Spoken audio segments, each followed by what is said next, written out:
And then the most important part of this discussion we have with our young people is reputation management. What do we do when it does go wrong? Because for many of our young people, it will.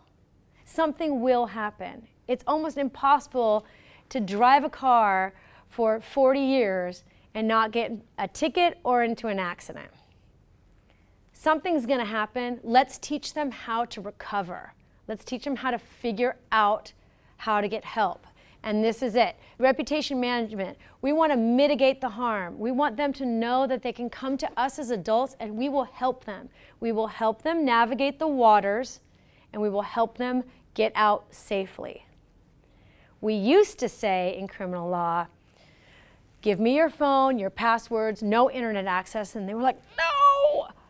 We found that that was cutting off a big artery of their community to them.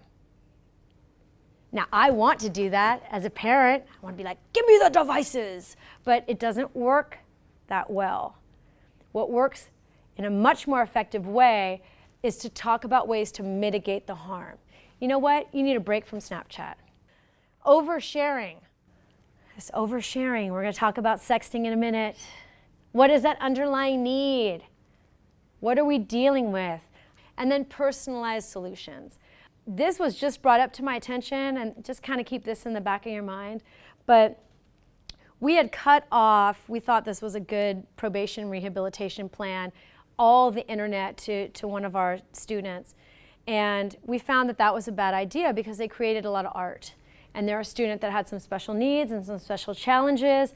And we had them focus on all their attention into art. And we saw a total redirection of this minor. Focus on, wow, now I'm in an art community and I'm not doing the things that I used to do.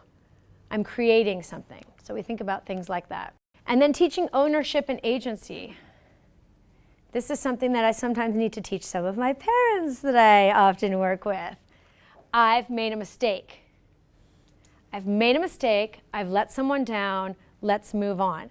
This is a big piece of our digital safety curriculum, is to make sure we have our young people understand that they have done something on this screen or on this little screen that has caused harm. But we all made mistakes. We all said very terrible things to people, or we were not nice to other friends. There just wasn't a permanent record of it. So we try to tell them that if you've let someone down and you've caused harm, you got to own it. And then you got to figure out what you've done and you got to move on.